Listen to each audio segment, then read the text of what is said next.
Foreign direct investment جو ہے وہ میرے خیال سے 47 سال کا لوسٹ ہے. ان امپلائمنٹ پاکستان میں 21 سال کی لوسٹ ہے.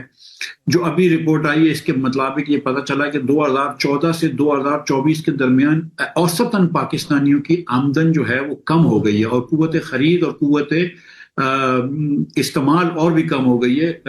تو یہ ایک بہت سنگین چارج شیٹ ہے، کسی ایک پارٹی پہ نہیں بلکہ ہماری گورننس پہ، کیونکہ 2014 سے لے کے اب تک کی یہ حالت ہے. تو اس کا بہت سارے لوگ اس میں حکومت میں آ چکے ہیں. اور پاکستان کے اندر آپ یہ دیکھیں کہ غربت بڑھ گئی ہے. جو آج غربت ہے یہ 24-25 سال سے نہیں ہے، اور نہ صرف غربت بڑھ گئی ہے بلکہ انکم انیکوالٹی بڑھ گئی ہے، کہ امیر غریب کا فرق بڑھ گیا ہے. کہ کچھ امیر لوگ اسٹاک مارکیٹ کے، چینی کے مل مالکان، فرٹیلائزر کے مل مالکان، یہ تو بہت شاندار طریقے سے زندگی گزار رہے ہیں، پیسے والے ہیں.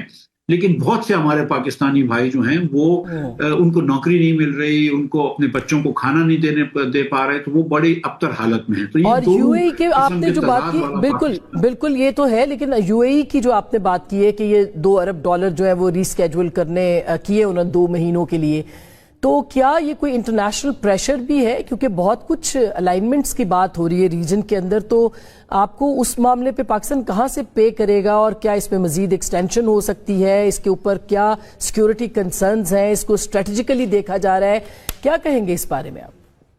دیکھیے، ایک خبر آج یہ بھی آئی ہے کہ یو اے ای کے جو امیر ہیں، ان کی بات کل ہوئی تھی اسرائیل کے وزیر اعظم بنجامن نیتن یاہو سے، اور انہوں نے $10 ارب جو ہے اسرائیل میں سرمایہ کاری کرنے کے لیے مختص کر دیے ہیں.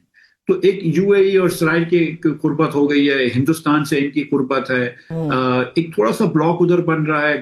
دیگر ہم نے دیکھا ہے کہ پاکستان نے ایک سعودی عرب کے ساتھ ایک بڑا اچھا معاہدہ سائن کیا ہے، میوچل اگریمنٹ کا. ٹرکی ہمارے ساتھ ہے. تھوڑی سی اب یہ پارٹ ہو چکی ہے، ڈویژن ہو چکا ہے.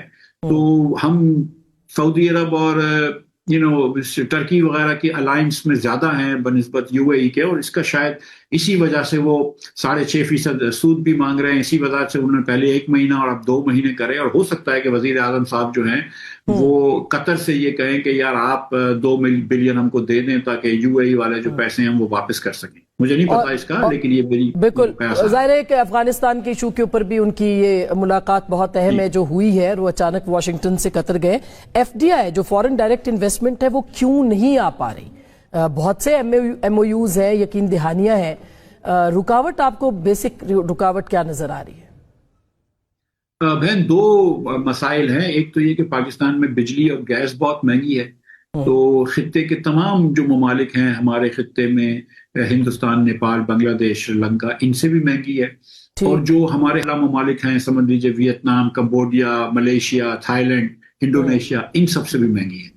تو اگر کوئی فورن انویسٹر انویسٹ کرنا سوچ رہا ہوتا ہے تو بولتا ہے یار ادھر ان ممالک میں بجلی بھی سستی ہے، گیس بھی سستی ہے، ورکرز بھی پڑھے لکھے ہیں، اکنامک انسرٹنٹی بھی نہیں ہے، پولیٹیکل انسرٹنٹی بھی نہیں ہے، اور پھر اس کے بعد ٹیکس ریٹس بھی کم ہے. ہمارے یہاں 61% گورنمنٹ کے اوپر، کارپوریشنز کے اوپر ٹیکس ہے. ہم کبھی کبھی جو ہے وہ ریمیٹنسز روک دیتے ہیں، پروفٹ بھیجنا روک دیتے ہیں. تو پاکستان میں اس وقت انویسٹ کرنا جو ہے نا ایک کسی فارنرز کے لیے وہ ذرا سا مشکل ہے.